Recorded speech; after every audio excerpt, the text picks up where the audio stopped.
ini dan mau bersama-sama menikmati kebaikan Tuhan di dalam hidup kita bersama-sama pada malam ini. Amin. Haleluya. Kasih tahu sebelah kiri kanan, senang bertemu dengan kamu pada malam ini. Ya, haleluya. Puji Tuhan, sepanjang hari ini kita sudah berseminar, tetapi saya juga mengingatkan bahwa seminar tidak cukup. Seminar harus ada mentoring dan juga coaching. Jadi SMI. Jadi saya percaya untuk apa yang sudah dipelajari sepanjang hari ini itu akan di mentoring dan juga akan di coaching. Baik, sekali lagi shalom semua teman-teman, apa kabar semuanya? Ya, tetap berada dalam keadaan selesa dimanapun Anda berada. Damai sejahtera ada di atas kita semua. Shalom, amin. Pada malam ini mari kita sama-sama belajar sesuai apa yang telah disediakan untuk kita rayakan, yaitu Paskah. Oke, baik, next. Apakah Paskah?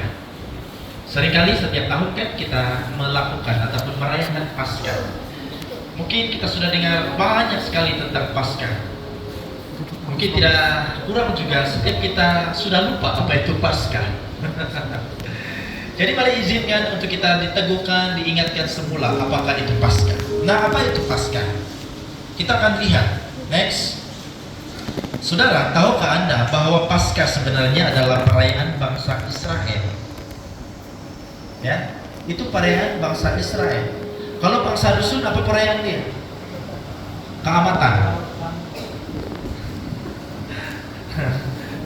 Apa benar?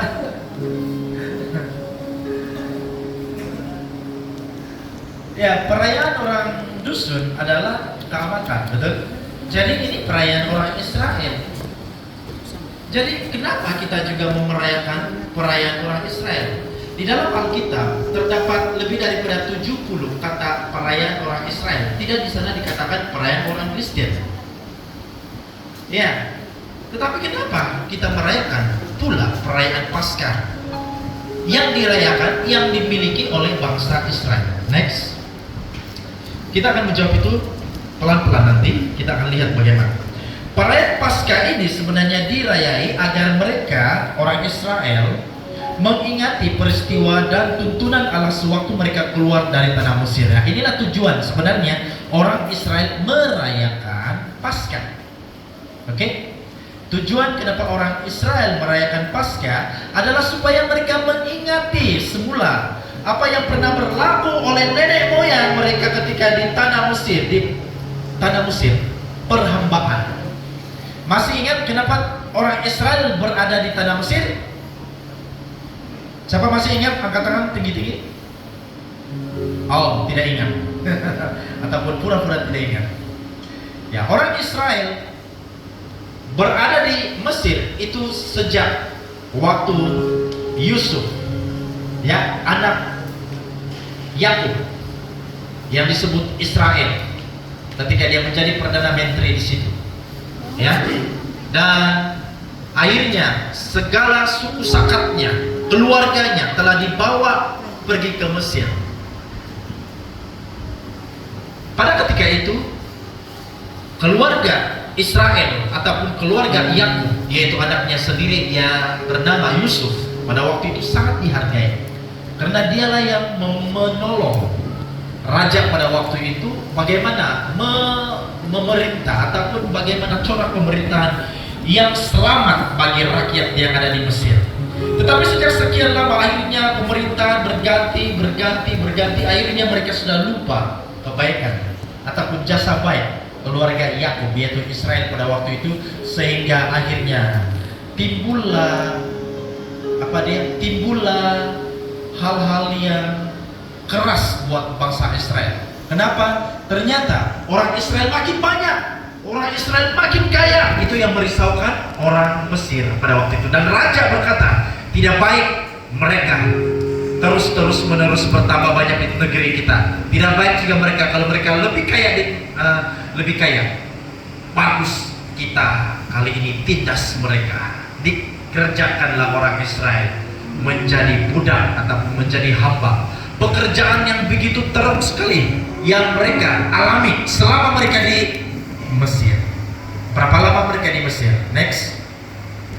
Dalam Keluaran 12 ayat 40, lamanya orang Israel diam di Mesir adalah 430 tahun. Wah, lama betul? Lama kan? Sangat lama. Mungkin berketurunan-keturunan sudah di situ. Bahkan mungkin generasi-generasi baru merasakan bahwa mereka berasal dari sana. Mereka sudah sebati dengan keadaan tradisi di Mesir, sehingga mereka tidak tahu lagi di mana sebenarnya jalan pulang, di mana asal usul mereka. Tetapi orang Israel bukan bangsa yang cepat melupakan. Sementara pada waktu itu orang Israel juga, mereka sudah terpengaruh ataupun sudah mengikuti adat ataupun gaya hidup orang Mesir pada ketika itu. Mereka memiliki ilah-ilah. Mereka terpengaruh dengan cara hidup mereka yang tidak baik, yang melanggar, yang Tuhan tidak sukai. Tetapi sementara itu, semakin mereka setiap hari berada di tanah Mesir, orang Israel selalu merasakan lebih teruk lagi pekerjaan. Mereka dikerah kerja paksa. Bayangkan, sakit-sakit disuruh kerja. Kalau sekarang ini, lemahan saja pun tidak kau pun sudah kerja kan? Kalau waktu itu, you have no choice. Kamu tidak ada pilihan. Kau ada gout kah? Kau gastrik kah? Apapun, kau akan tetap dikerah kerja. Bahkan ketika kau bekerja, kalau kau tidak cepat, kalau pergerakan kau lemah, kau akan dicambuk. Ada pukul. Ada pukul di kepala, ada pukul di badan, luka-luka. Dapat bayangkan? Dapat bayangkan kan? Kalau tidak dapat bayangkan, kita buat contoh.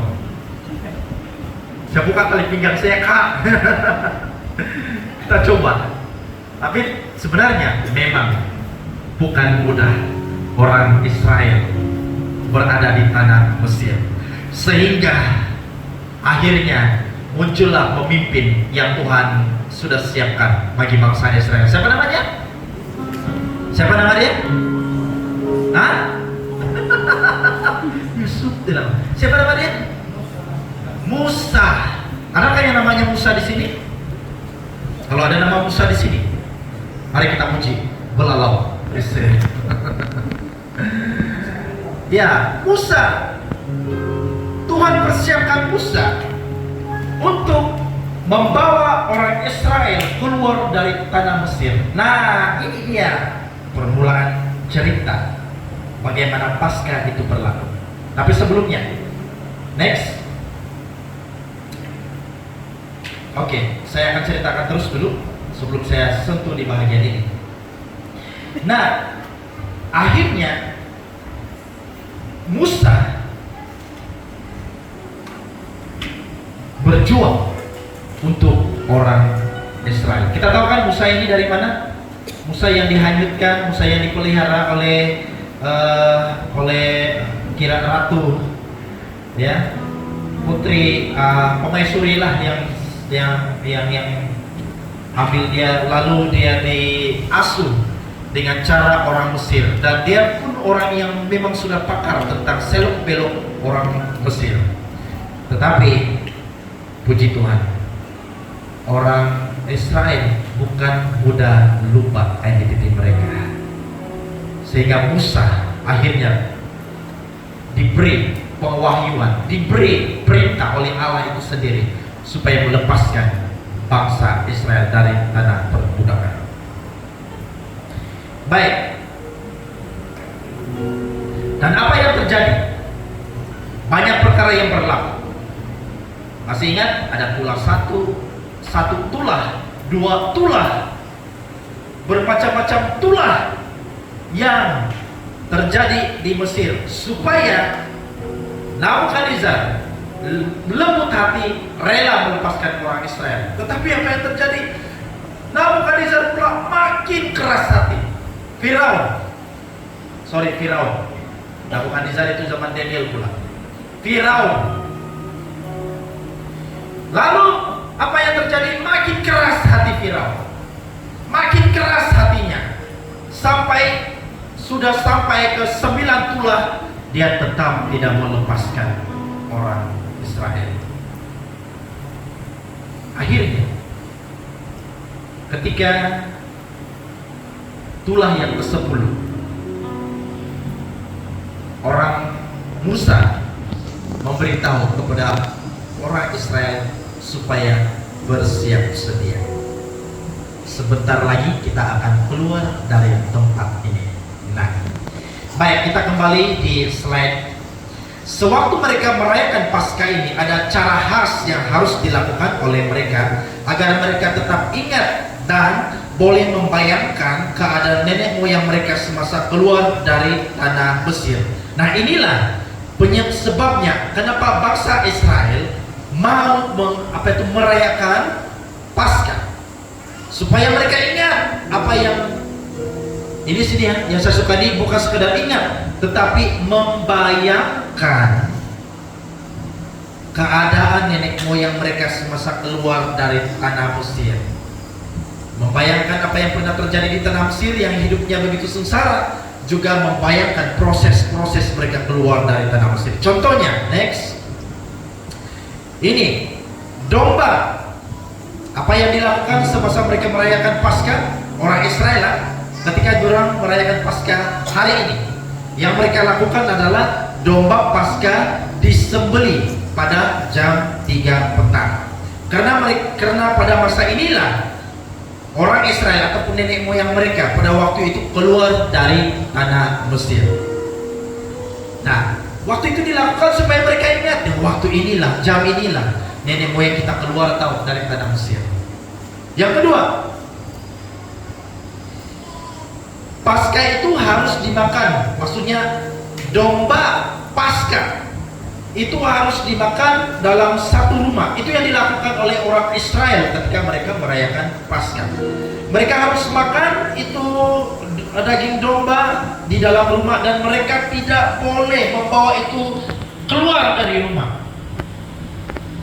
Dan satu tulang pun waktu mereka makan tidak boleh ada yang patah. Bayangkan kalau orang rusun yang makan, habis tuh, karena isap-isap, kena gigit-gigit lagi. Kecewa betul anjing kalau orang rusun yang makan, tidak sisa untuk anjing. Nah, apalagi yang orang Israel buat ketika mereka merayakan Paskah dan mengingat bagian acara mereka mengingati keadaan nenek moyang mereka. Next, yang ketiga, cara mereka makan juga adalah seperti seolah-olah berbaring. Tangan mereka disangka di kepala begini, sementara yang lain digunakan untuk mengambil makanan. Lalu mereka akan ini yang dilakukan mereka agar mereka ingat bahwa ketika nenek moyang mereka dihalau keluar dari tanah Mesir pada waktu itu, mereka dalam keadaan yang bersiap sedia, karena sebenarnya mereka itu dihalau keluar, ya. Dan orang sudah pakai kasut sedia, mereka sudah pegang tongkat, mereka sudah ada sikut-sikutan, dan itu yang membuatkan mereka terpaksa makan dalam keadaan begitu, duduk macam begitu makan. Nah, waktu ini orang Israel yang radikal, mereka masih melakukan perkara ini supaya mereka ingat, oh begini sengsaranya nenek moyang kita dulu keluar, mereka harus berbaring dan makan. Mungkin orang tidak sempat telan, udah tahulah. Orang telan-telan, dan bukan tidak sempat telan, mereka tidak sempat punya, orang telan saja. Yang keluar pun begitu juga. Next, apalagi yang mereka lakukan? Roti yang disajikan adalah tidak beragi. Tidak beragi itu yang bikin pengambang itu kan. Orang Israel ini kalau menyediakan itu sebenarnya tidak cuai. Mereka memang sudah siap sedia, tetapi ini menunjukkan mereka tergesa-gesa dan mereka harus cepat-cepat keluar dari tempat itu. Dan bila mereka waktu Paskah, mereka makan roti yang tidak beragi itu sambil mereka ingat bahwa sampai nenek moyang kita tidak sempat letak pengembang, letak ragi. Next. Nah, jadi persoalannya sekarang adalah Mengapa kita juga merayakan Paskah? Apakah Anda ada darah Israel? Coba tengok kiri kanan. Muka Israel kan? Ada janggut? Ada misai? Macam bersih muka para penetua di sini. Padahal istilah penetua itu yang berjanggut panjang. Udah bilang kan? Apakah cara Anda menyambut Paskah seperti yang dilakukan oleh orang Israel? Ternyata kita tidak lakukan begitu, betul? Ya, kita tidak lakukan begitu. Next. Oke, baik. Mari kita pelajari semula mengenai latar belakang Paskah. Oke, kita kembali lagi. Keluaran 12, 21 hingga 23 dikatakan begini. Lalu Musa memanggil semua tua-tua Israel serta berkata kepada mereka, pergilah, ambillah kambing domba untuk kaummu dan sembelilah anak domba Paskah. Ini yang diramakan tadi itu.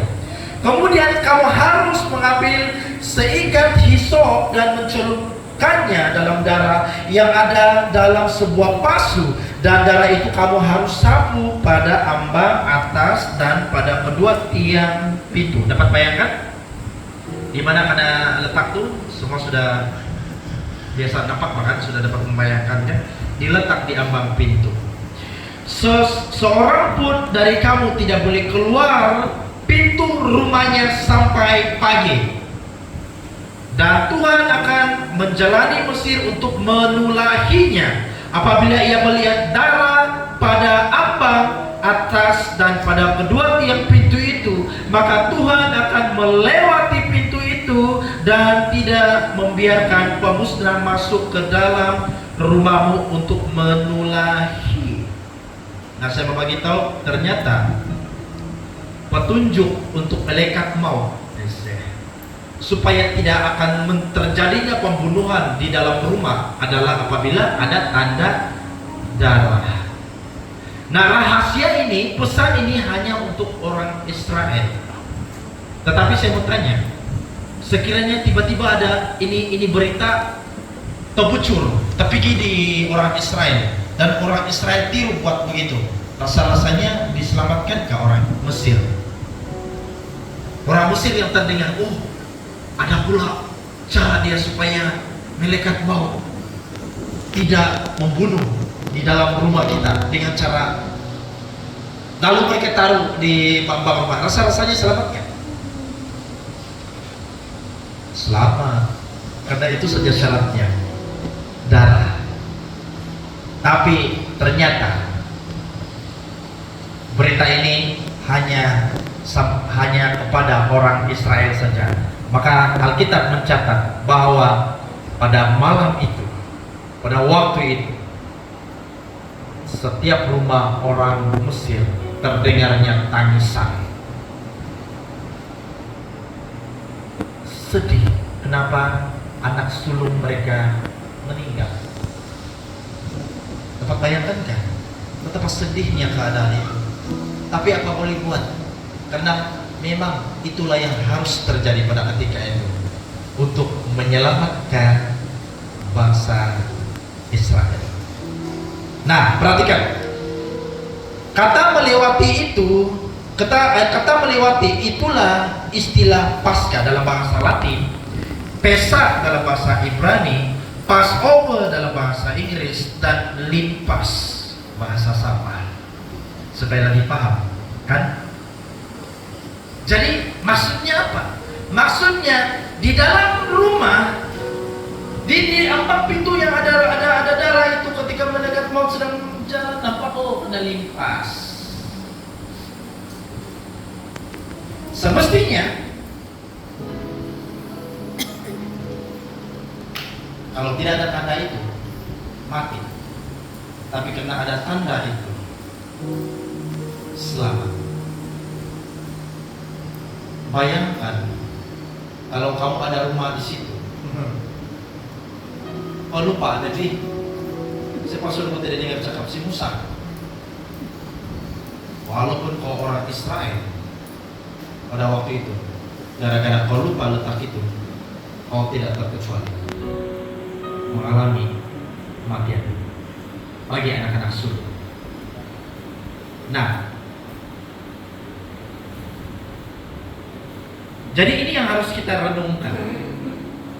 Perenungan dia adalah semestinya saya ini harus mati, tetapi karena darah itu membuatkan saya selamat, saya kena limpas. Jadi apakah makna Paskah sebenarnya, dan mengapa orang Kristen merayakan Paskah dengan terkaitnya kematian dan kebangkitan Yesus? Kalau tadi kita pelajari bahwa ternyata Paskah itu adalah perayaan orang Israel. Orang dusun tidak wajib ikut. Orang dusun wajib keamatan. Nanti kalau orang Israel tahu kita sedang melakukan ambil orang punya perayaan, orang pun nanti keamatan dong. Ya, tetapi sebenarnya kita lihat baik-baik. Jadi sebenarnya ada makna dari Paskah yang mengaitkan kematian dan kebangkitan Yesus. Yang pertama, dalam Keluaran 12 ayat 46 berkata begini, Paskah itu harus dimakan dalam satu rumah juga. Tidak boleh kau bawa sedikit pun dari daging itu keluar rumah. Perhatikan baik-baik, satu tulang pun tidak boleh kau patahkan. Kita lihat apa yang boleh mengaitkan dengan Tuhan Yesus di sini. Next. Dalam Yohanes 19 ayat 32 hingga 33 berkata, maka datanglah prajurit-prajurit itu, lalu mematahkan kaki orang yang pertama dan kaki orang yang lain. Ini waktu di kayu salib. Ada dua orang kan yang ada bersama-sama dengan Tuhan Yesus ketika itu. Dan ketika terjadinya gempa, dan waktu itulah mereka sangat panik dan memastikan mau supaya semua yang disalibkan itu mati. Tetapi dikatakan sini, tetapi ketika mereka sampai kepada Yesus dan melihat bahwa ia telah mati, mereka tidak mematahkan kakinya. Wih, sama, domba tidak patah, Yesus juga tidak patah. Kita mau tengok confirmation dia lagi. Next.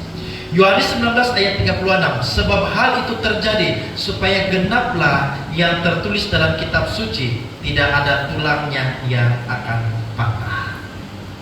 Wow, ternyata Paskah orang Yahudi, orang Israel itu ada hubungan kait dengan Yesus Kristus, yaitu perayaan orang Kristen yang kita percaya. Yang kedua, kita lihat lagi. Yang kedua, Keluaran 12 ayat 5, anak domba itu harus jantan, tidak bercela. Next, itu kita tahu. Dan dikatakan dalam 1 Petrus 1 ayat 18, sebab kamu tahu bahwa kamu telah ditebus oleh cara hidupmu yang sia-sia, yang kamu warisi dari nenek moyangmu itu, bukan dengan barang yang fana, bukan pula dengan perak atau emas, melainkan dengan darah yang mahal, yaitu darah Kristus yang sama seperti darah anak domba yang tidak bernoda dan tidak bercacat. Wow, waktu Paskah itu di Keluaran tidak ada cacat celah. Demikian Yesus juga dikenali, ataupun Yesus kita, Tuhan Yesus, tidak bernoda dan tidak bercacat. Sama, ada kaitannya. Amin. Yang kedua, yang ketiga, kita lihat lagi. Keluaran 12 ayat 5, anak domba itu harus jantan. Oke, seterusnya ini dikatakan begini, lalu seluruh jemaah Israel yang berkumpul harus menyembelihkannya pada waktu senja jam 3. Ini orang Israel ketika mau sembelih domba Paskah itu harus jam 3. Nah, perhatikan next. Matius 27 46, kira-kira jam 3 berserulah Yesus dengan suara nyaring, Eli Eli lambak sabatani, Allahku, artinya Allahku, mengapa engkau meninggalkan aku? Yohanes 19:30, sesudah Yesus minum anggur asam itu berkatalah ia, sudah selesai. Lalu ia menundukkan kepalanya dan menyerahkan nyawanya. Maksudnya begini, Yesus ketika di kayu salib jam 3 waktu dia menyerahkan nyawanya, maksudnya mati, jam 3, jam yang sama juga adalah jam di mana domba Paskah itu disembelih. Jadi ada kaitan. dengan Paskah Yahudi, dengan Paskah orang Kristen yang kita rayakan. Amin. Seterusnya, yang keempat, orang Israel diselamatkan dari kematian karena darah anak domba Paskah yang telah disapukan di ambang pintu rumah. Darah anak domba Allah, yaitu Yesus, juga telah menyelamatkan manusia dari kematian kekal. Tepuk tangan dulu untuk Tuhan Yesus. Yang kelima, Musa memimpin bangsa Israel keluar dari tanah Mesir. Yesus menebus manusia dari dosa. Mesir melambangkan dosa. Next. Karena semua orang telah berbuat dosa dan telah kehilangan kemuliaan Allah. Saudara, saya mau bagi tahu, Mesir itu adalah lambang dosa. Dan Musa memimpin orang Israel keluar dari tanah Mesir itu supaya ditebus dari dosa ataupun dikeluarkan dari dosa. Tetapi itu hanya bayangan saja, tipologi, bayangan. Tetapi Yesus menggenapinya. Cara dia menggenapi adalah dengan mati di kayu salib. Tidak ada jalan lain. Itu harus dilakukan. Untuk menyelamatkan manusia harus dengan darahnya. Untuk mengeluarkan bangsa Israel dari perbudakan dosa harus dengan darah anak domba, supaya dia dilewati Paskah itu. Karena semua orang telah berbuat dosa. Setiap kita yang ada di sini telah melakukan dosa. Tidak ada yang kudus di sini. Maksudnya begini, tidak ada yang tidak buat dosa di sini. Ternyata manusia, dua hal kenyataan manusia tentang dosa. Yang pertama adalah memang statusnya adalah orang berdosa. Manusia statusnya berdosa.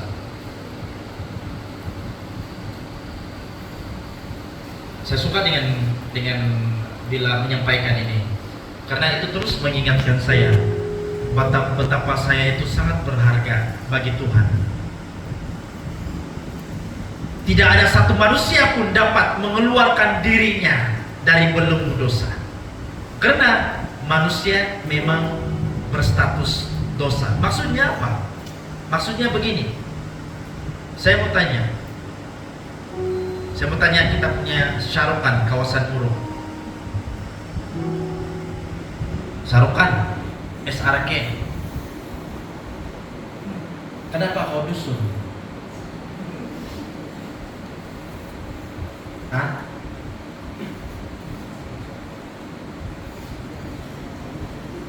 Kenapa kau dusun? Padahal Syarukan kan Bollywood bukan? Nah ini bersih dusun. Kenapa kau dusun?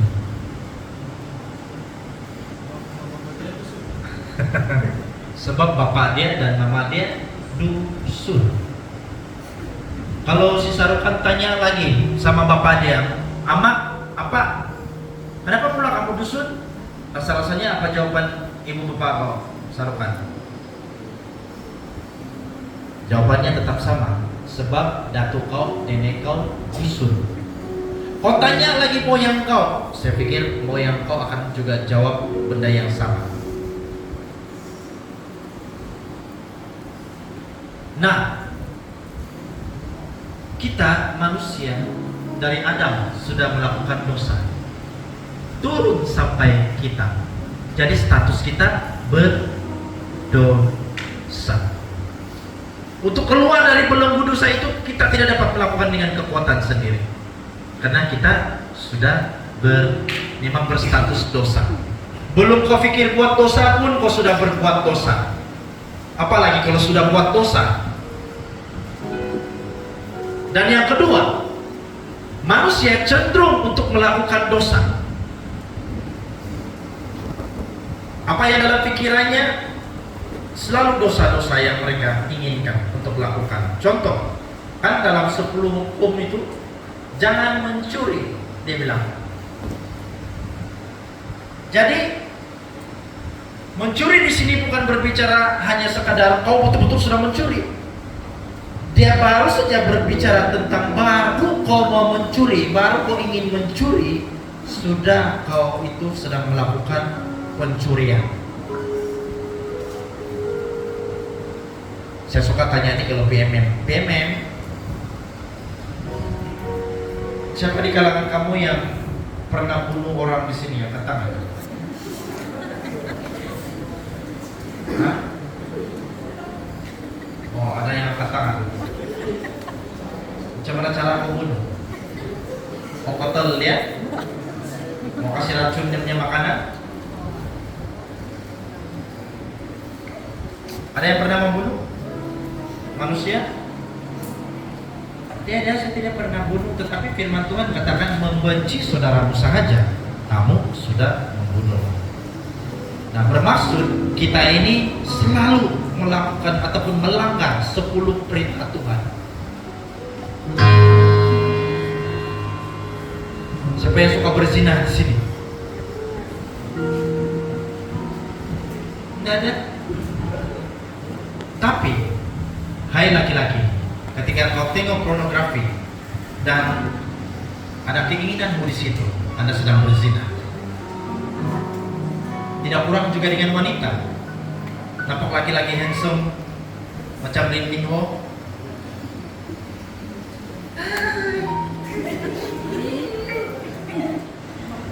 Bayanganmu kesana kesini, Anda sedang berzina.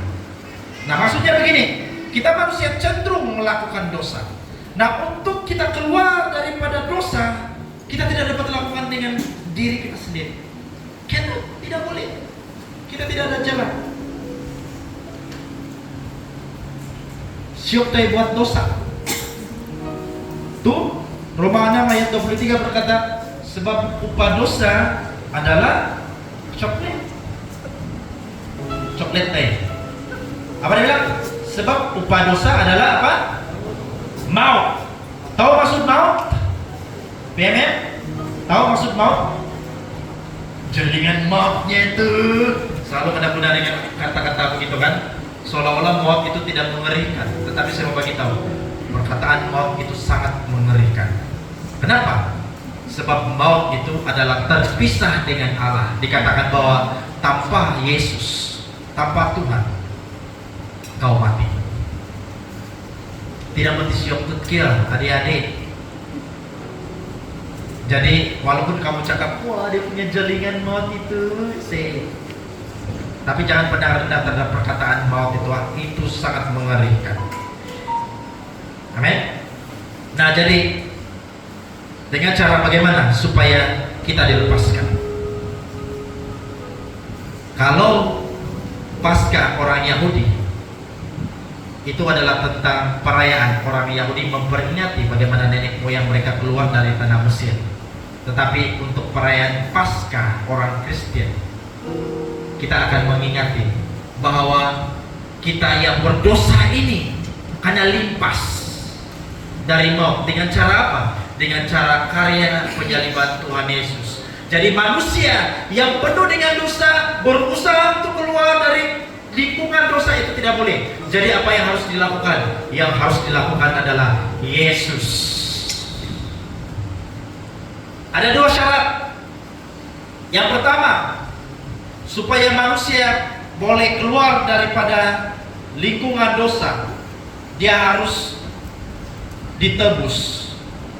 Tetapi ditebus oleh siapa? Ditebus oleh manusia. Yang pertama. Yang kedua, ditebus bukan sekadar manusia, tetapi yang tidak pernah melakukan dosa. Di Porik ada manusia? Ada. Sebelah kiri kanan kamu manusia, betul? Tapi apakah manusia yang ada di dalam gereja ini sekarang tidak berbuat dosa?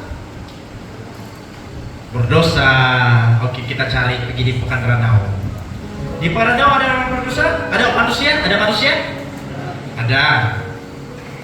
Tapi apakah orang yang ada di ranah yang kau temui manusia itu, apakah dia tidak berbuat dosa? Tidak celah? Dosa. Pergi cari di Afrika. Jauh benar. Di Afrika. Ada manusia di situ? Ada. Apakah mereka lakukan dosa? Dicari di mana-mana di seluruh dunia. Ada manusia? Ada. Tetapi semuanya berdosa. Tidak cukup syarat untuk menebus manusia. Jadi apa yang harus dilakukan? Akhirnya bila kita tengok di surga ada yang tidak berdosa? Di surga ada yang tidak berdosa? Ada yang kudus di sana? Ada. Tapi apakah dia manusia? Tidak. Jadi karena itu Yohanes 3 ayat 16 itu berlaku. Karena begitu besar kasih Allah akan dunia ini, sehingga Ia telah mengaruniakan anaknya yang tunggal, supaya setiap orang yang percaya kepadanya tidak binasa, melainkan beroleh hidup yang kekal. Maka Allah mengaruniakan anaknya supaya jadi manusia. Dan tujuan anak manusia ini ada hadir di dunia adalah untuk mati di kayu salib, menggenapi tipologi tentang perayaan Paskah bangsa Yahudi. Manusia sudah ada, dan juga dia adalah pribadi yang kudus.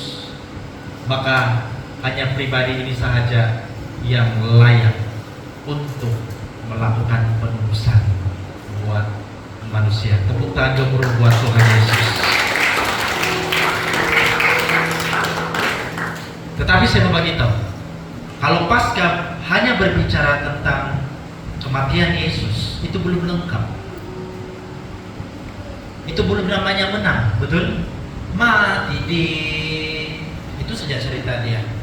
Tetapi di dalam 1 Korintus 15 ayat 17 berkata, dan jika Kristus tidak dibangkitkan, maka sia-sialah kepercayaan kamu, dan kamu masih hidup dalam dosa.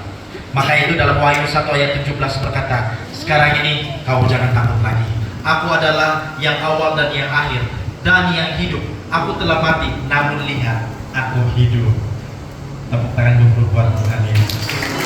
Dan dia katakan di sini, sampai selama-lamanya, dan aku memegang segala kunci maut dan kerajaan maut. Bermaksud kebangkitan Tuhan Yesus telah mengalahkan maut. Itulah maksud Paskah bagi orang Kristen.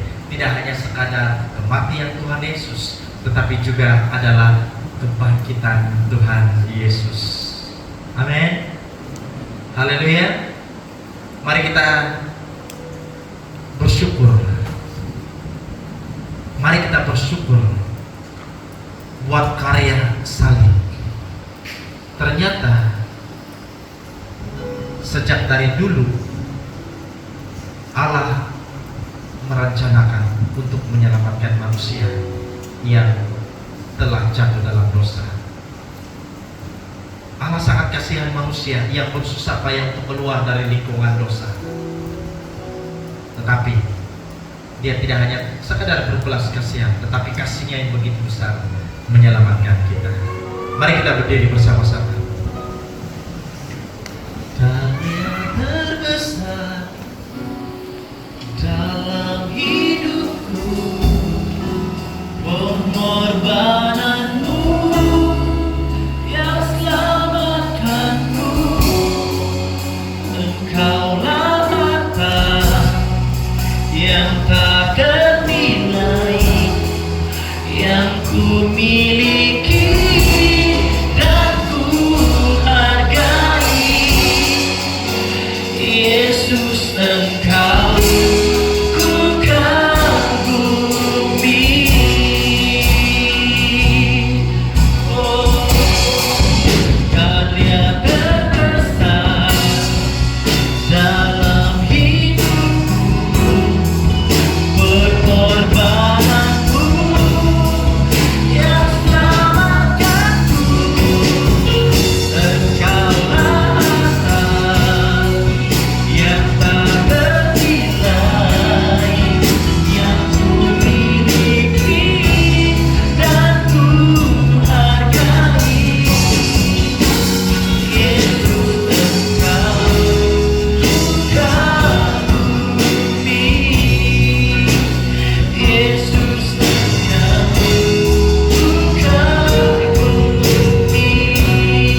firman-Mu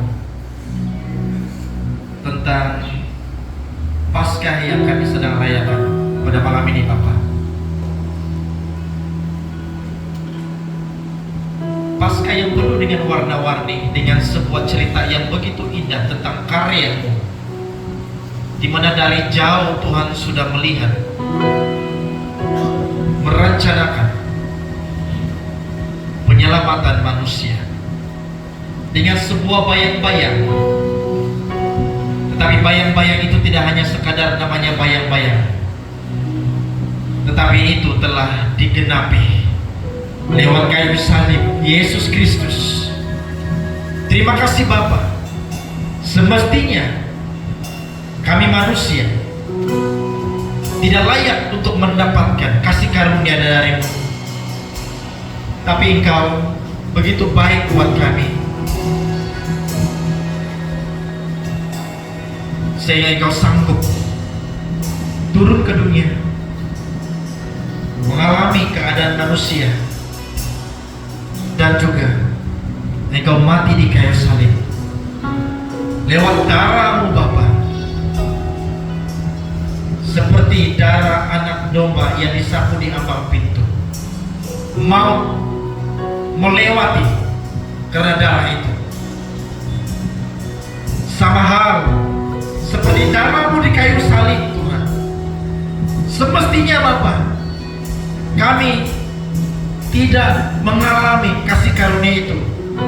Selayaknya maut adalah upah kami Tuhan, tapi Engkau sangat mengasihi kami, sehingga darah-Mu itu maut lewat dalam hidup kami, dan kami hari ini hidup mengalami kasih karunia yang Engkau berikan. Terima kasih Bapa buat karya-Mu. Terima kasih Tuhan Yesus. Haleluya. Tepuk tangan dulu buat Tuhan Yesus.